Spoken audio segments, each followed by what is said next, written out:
USAA knows dynamic duos can save the day, like superheroes and sidekicks or auto and home insurance. With USAA, you can bundle your auto and home and save up to 10%. Learn more and get a quote at usaa.com/bundle. Restrictions apply. Does it ever feel like you're a marketing professional just speaking into the void? Well, with LinkedIn ads, you can know you're reaching the right decision makers. You can even target buyers by job title, industry, company, seniority, skills. Wait, did I say job title yet? Get started today and see how you can avoid the void and reach the right buyers with LinkedIn ads. We'll even give you a $100 credit on your next campaign. Get started at linkedin.com/results. Terms and conditions apply. The McDonald's Snack Wrap is back. You brought it back. Ranch Snack Wrap. Spicy Snack Wrap. You broke the internet for a snack. Snack Wrap is back. Ba-da-ba-ba-ba. With a major selection of the looks your kiddos love, starting at just $4 in the Walmart app, a new school year means a stylish new them. Who knew? Find skater skirts and Crocs that say, I'm casual but cool. Sparkly sneakers that say, it's my classroom, you're just learning in it. And preppy polos that say, I'm the teacher's pet, even if they're mommy's menace at home. Find their favorite styles starting at just $4 in the app. The Walmart you thought you knew is now new. This episode is brought to you by Nespresso Virtual Coffee Machines. Ready to enjoy the bold flavors of barista-quality Nespresso iced coffee at home? Simply fill a glass with ice and press the brew button on your virtual pop machine to enjoy rich double espressos roasted to stand up even when chilled. Refreshingly bold iced coffee. Refreshingly easy to make at home. Visit Nespresso.com to shop now. Hey, it's Ryan Reynolds here from Mint Mobile. Now, I was looking for fun ways to tell you that Mint's offer of unlimited premium wireless for $15 a month is back. So I thought it would be fun if we made $15 bills. But it turns out that's very illegal.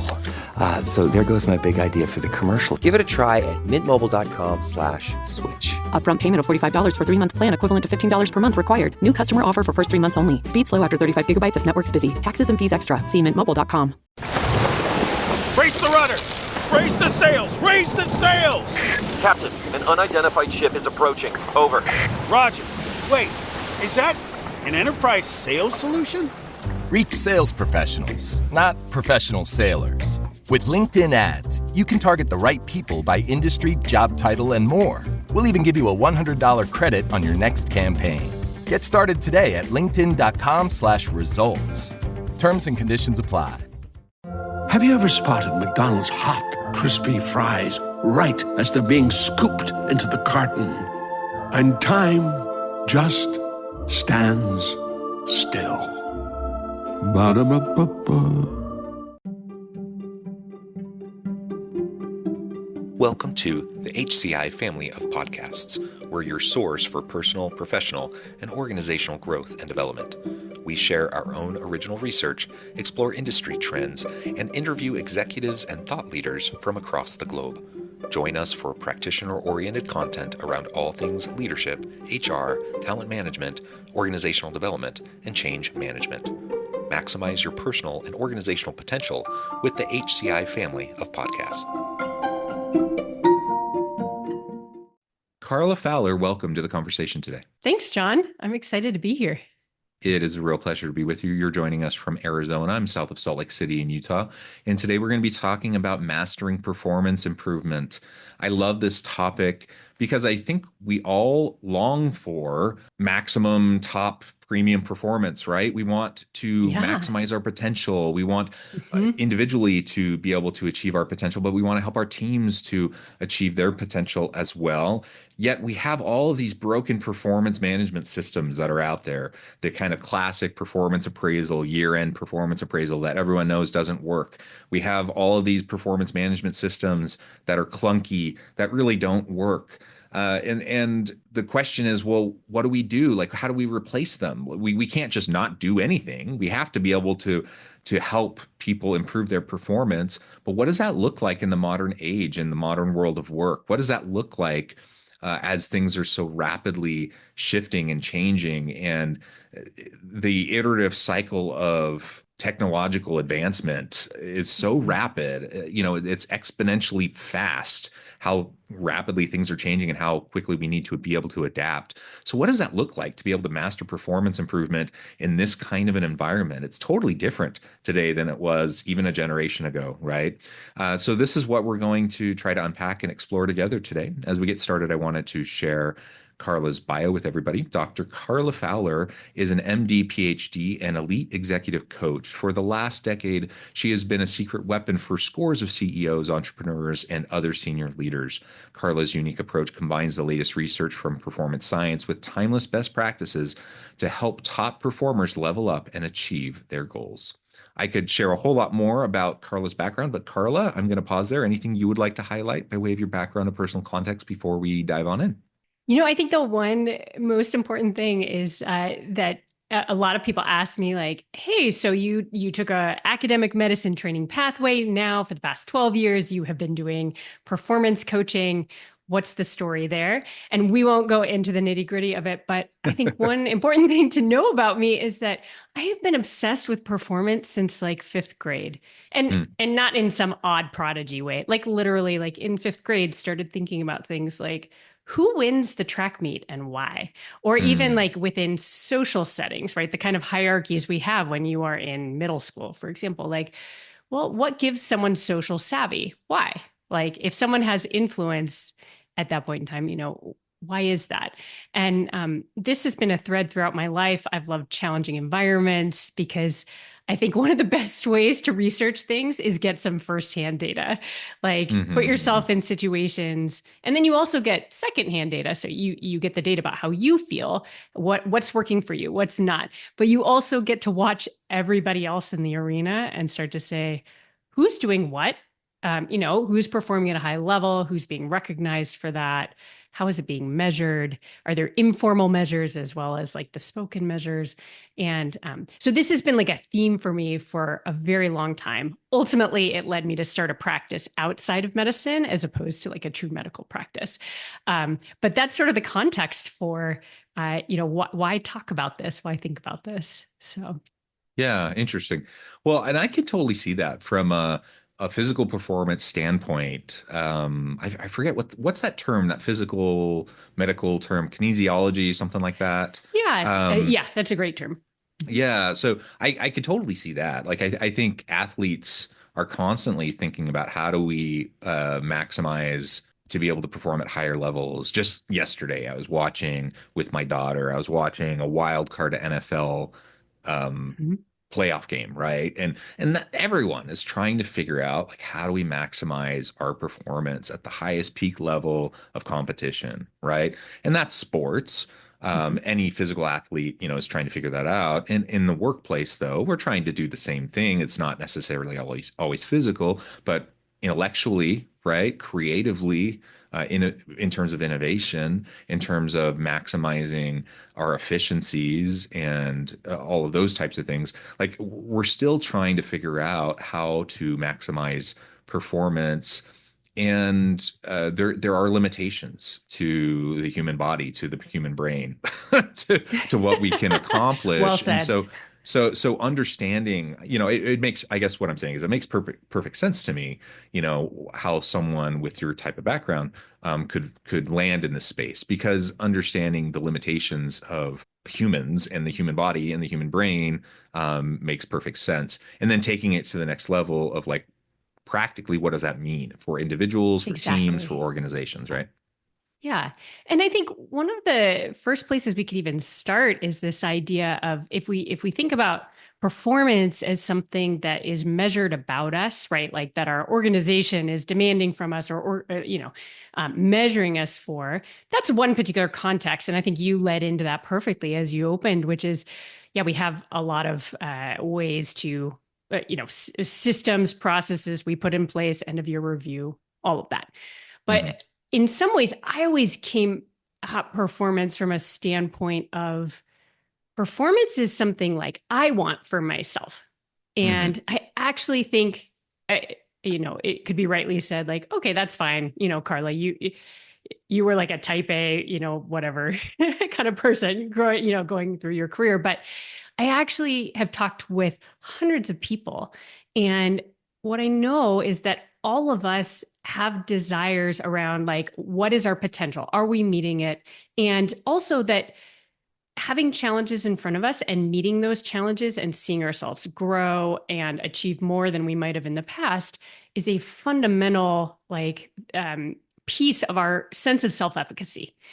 And that is important. And so often rather than start with what's the device in the workplace, when I'm coaching, I'm typically coaching leaders, but we start to help them learn how to think about performance for themselves first, and also like how to think about it from their teams. Like sometimes people will ask me, Carla, what's the performance management tool? And I'm like, well, let's actually just take a step back and think about what are some of the fundamental units or like principles or ways we could approach performance and how you could have conversations about those things, knowing that often a one-on-one connected human conversation is one of the most effective ways to start to like move, change, and influence. And it's through relationship as opposed to a tech tool.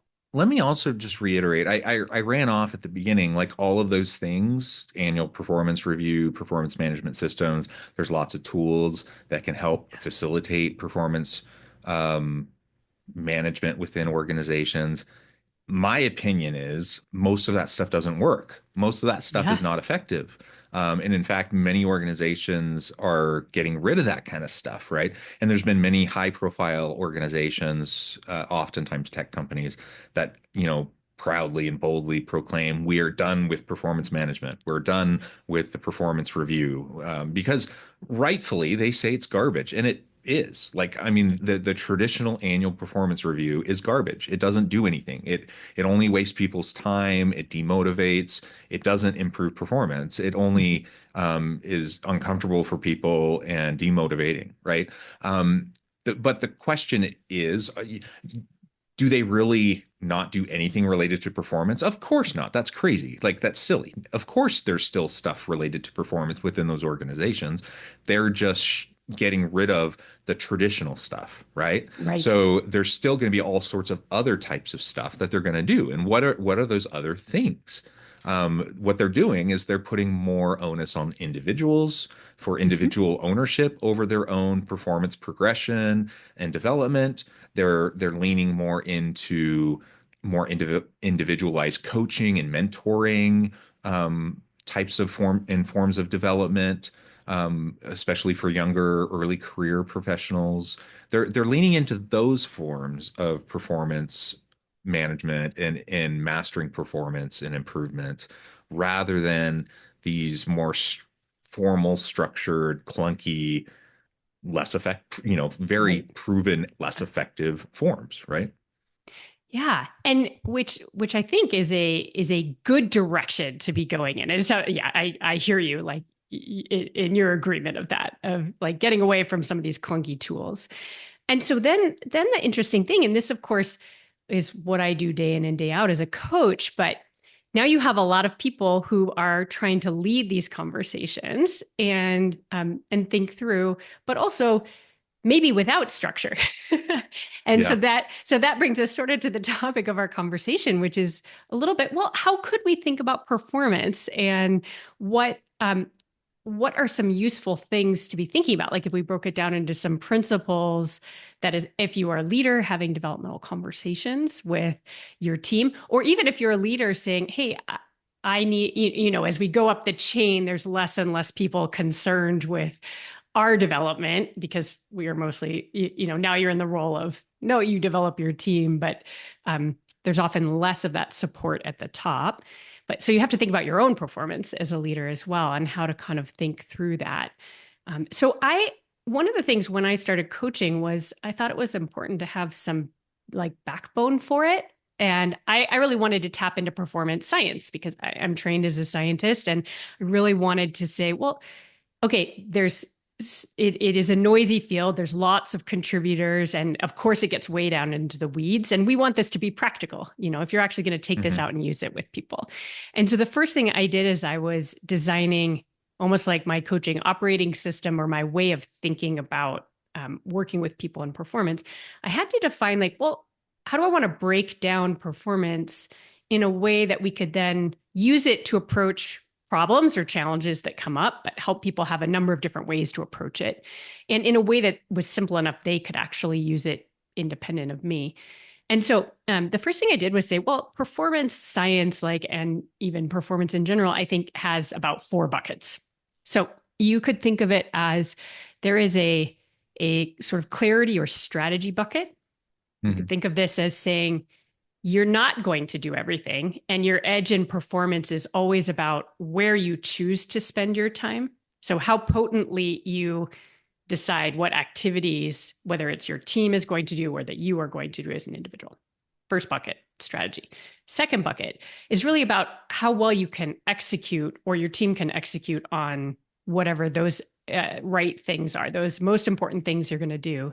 And that has a lot to do with both, you could say the productivity movement falls in that category, but also team dynamics, systems, processes, some of those things. So second bucket, execution. Third bucket, you could think about as like the mindset / psychology elements of doing anything. So it's how motivated is your team? How confident do you feel as you're giving that, pitch, for example? And that there's a lot of how we feel about what's going on that matters a lot to how we actually perform. So that's third bucket is sort of mindset or the psychology of it. And then the fourth bucket is actually about our biology, our physiology. And that's to say that in the background of all of these things that feel a little more controllable potentially, there's actually, what is your internal milieu?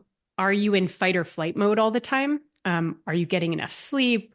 Do you have some techniques to help yourself sort of calm and not always be at the peak of stress? Like stress is not necessarily bad, but we do know if there isn't sort of a nice curve to it where you get stress and then recovery, that's challenging. But we know what our biology is doing affects everything from decision making to how well we can like relate to another person. So fourth bucket's biology. And so when I think about working with people around performance, we can often say, like, where would be the right place to start? I like to start with like the sort of strategy or clarity about what's most important, like how might you want to be spending your time.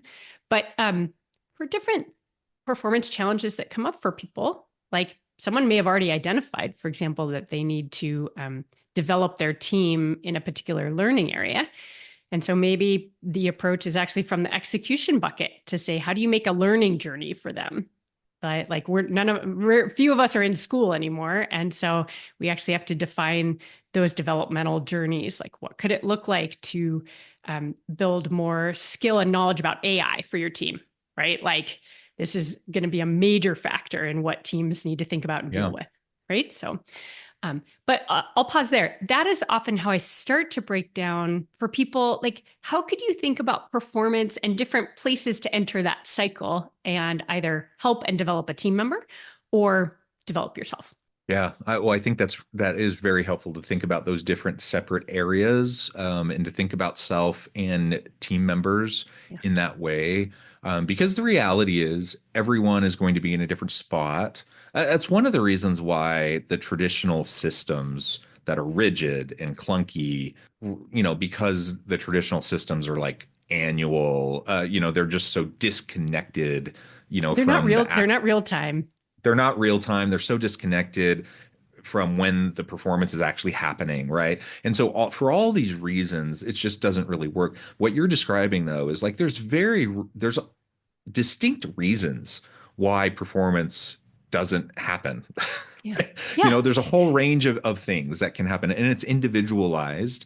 And so being able to recognize, and even those 4 buckets, right? Those are generalized, right? Within those 4 buckets, there's a whole bunch of stuff. In each one. Yeah, totally.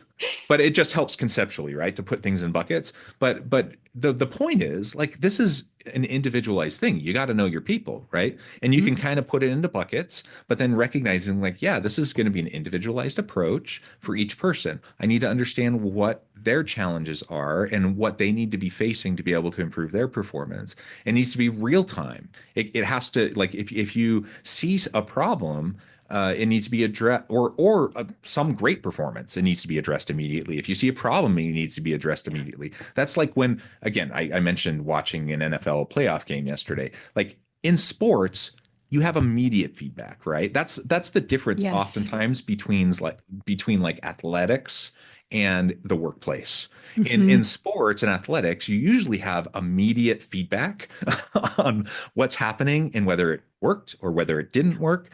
And in the workplace, you don't always have that. And in many cases, you never really get the feedback, and it's so disconnected and it's so subjective even that you just don't even know. You have no idea whether what you did was right or wrong or worked or didn't work, whether your boss liked what you did or didn't like what you did or whatever.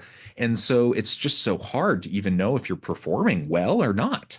Whether, and even if you're not, what do you need to do to improve? These are really hard questions to answer. And so connecting to, more real-time, immediate feedback to what is occurring and understanding that, yes, there are very distinct types of performance issues that can occur Mhm. that I can address. I think that's very, very powerful. Yeah.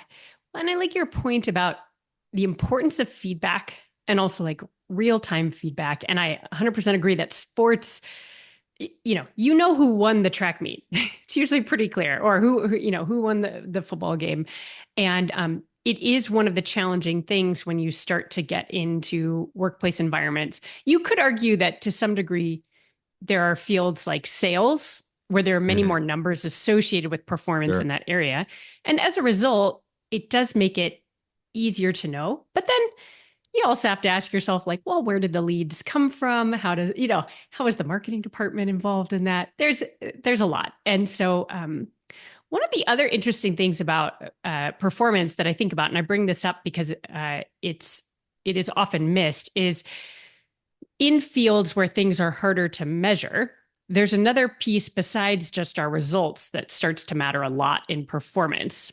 And I bring this up just because it's important to think about, which is how aware our network is of our performance matters a lot when it's harder to measure. In things that are obvious to measure, generally your success goes along with your results.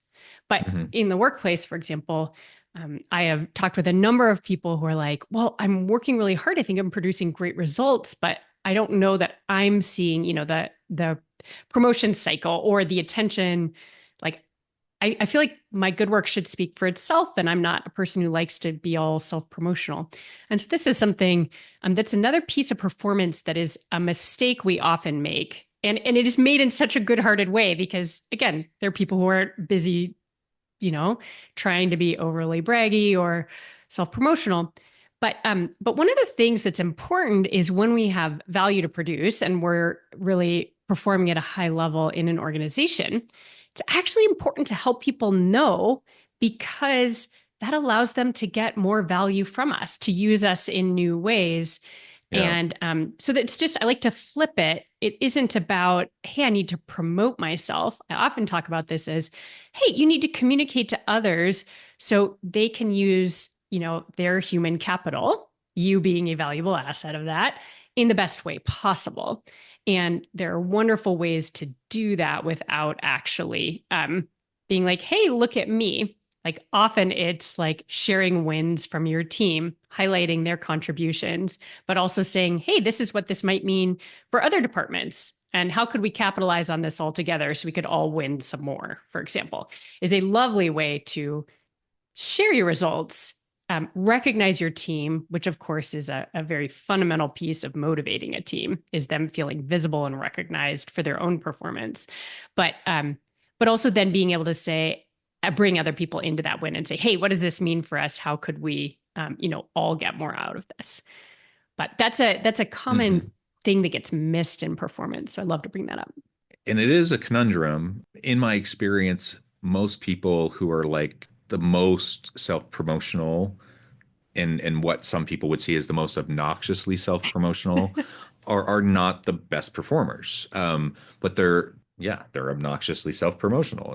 And they're kind of relentless about it. And and they have a certain charisma, perhaps they have a certain, salesmanship about it. And they do disproportionately get the promotions. They disproportionately get assigned to the good projects and the good clients and all of those sorts of things. And it's just the reality. Like it's the network, right? It's the old cliche, it's not what you know, it's who you know. And all of this is built upon your ability to share what you accomplish. And it's just the reality of it. And I have to admit, as more of an introvert myself, I would love for just my performance to speak for itself. I would love to just accomplish stuff and for people to know and recognize and then say, you did a good job here, here's a promotion or whatever.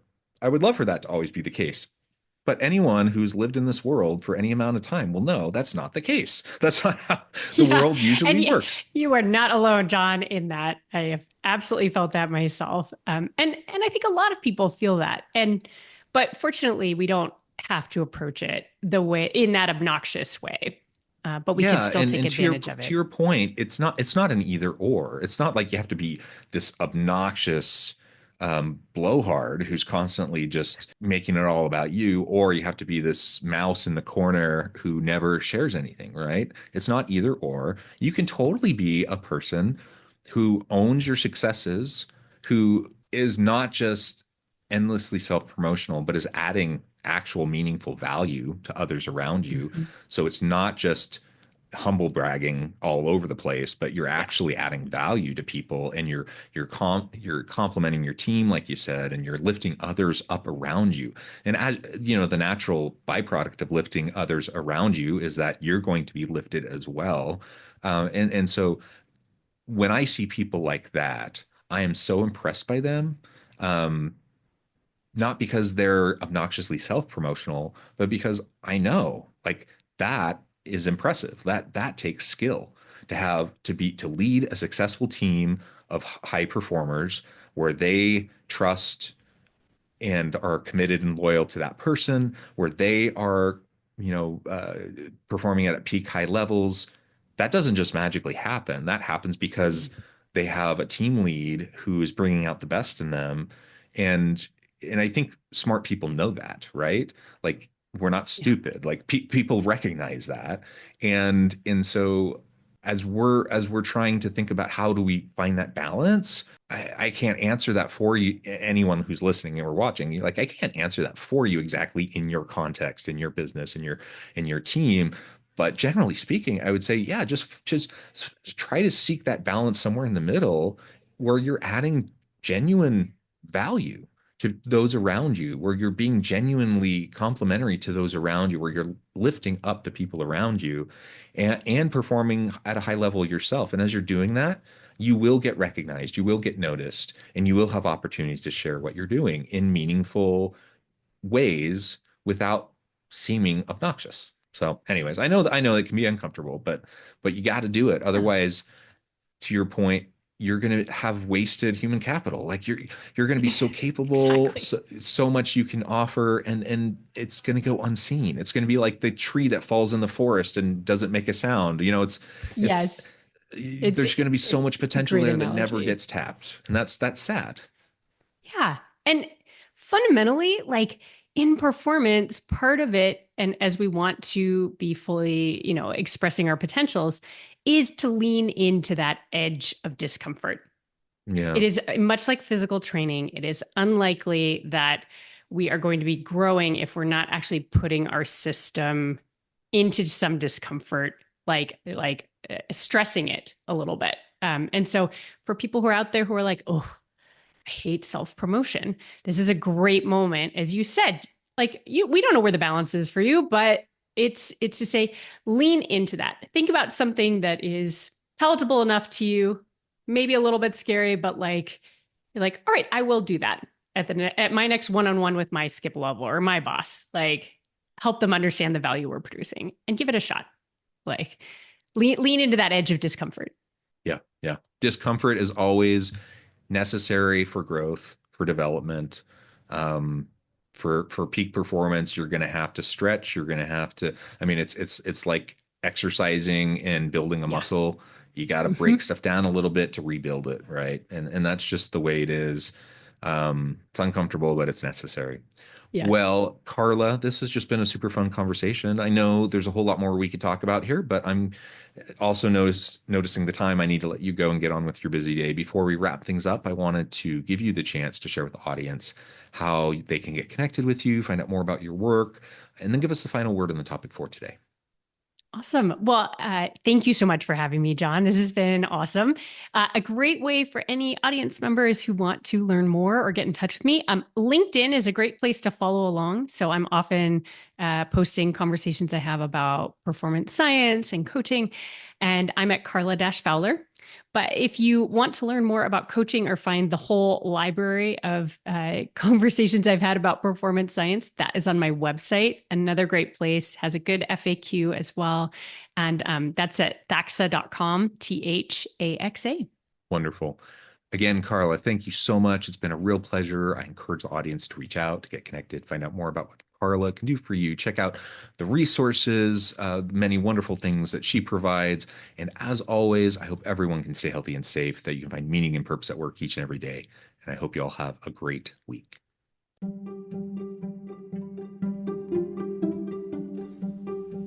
Thanks for joining us for this episode of the podcast. We hope you stay healthy and safe, and please join us again soon.